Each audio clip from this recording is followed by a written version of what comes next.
manambahiny ny sampana fampalalam-baovao ito amin'ny fahitalavitra matv amin'ity alina ity dia tsy iza fa ireo tompona andraikitra ao amin'ny fikambanana ifanampiana teraka ivakina karatra hitafatafa momba ilay fivoriam-be fiteva 7 sy 2 arivo izay tanterahana etsy amin'ny ANS Ampefloa Rampitso amin'ny Valora. Ny fikambanana fitevamo dia efa niorina 50 taona lasa izay ary efa misandrahaka manerana ireo faritra misy 12 eto Madagasikara. Fanampazavana no entiny amintsika. Tanterahana Rampitso ny fionam-be izay atao amin'ny Académie nationale des sports dia teny fohy no ataonay hoe fikambanana fiteva no fanafoizana azy dia fikambanana efa nijoro efa ela ary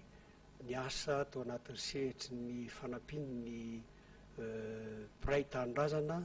ary indrindra ao anatin'ny hetsika izay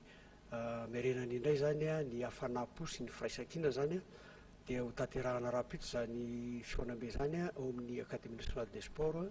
etsy Ampefloa. Teny kely fotsiny no afarana hoe tsy zavatra vaovao io fa fikambanana efa 50 taona nijoroana no miantso indray zany amin'ny firaisan-be sy ny firaisan-kina.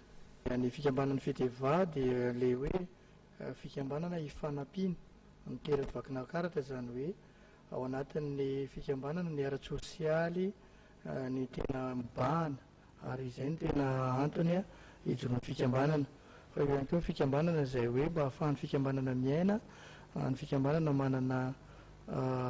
lalàna mifehy izay hoe tanjona iarahan'ny fikambanana dia ny fiarahana amin'ny izay mpitondra fanjakana mijoro. Izay koa anisany tanjona ihany koa izay anisany tanterahan'ny fikambanana dia manasana antsika rehetrarehetra ho tonga amin'ny Rampitso ao amin'ny ANS ao Ampefloa. Dia manantena zany ny komity mpitantana mba ho tonga isika. Fantatra fa tio maro isika no avy eo nefa kosa no fahateren'ny fotoana ny toerana dia misy ny be efa na lefa ho atsika izay maimaim-poana ka noho izany dia miangavy atsika zany mba hitondra ireny nazo be ireny mba ho tonga hitondra ny be ny ampelantanana satria misy fisavana ihany io zavatra io mba ny araky ny fandaminana ifandraisin'ny komity mpitantana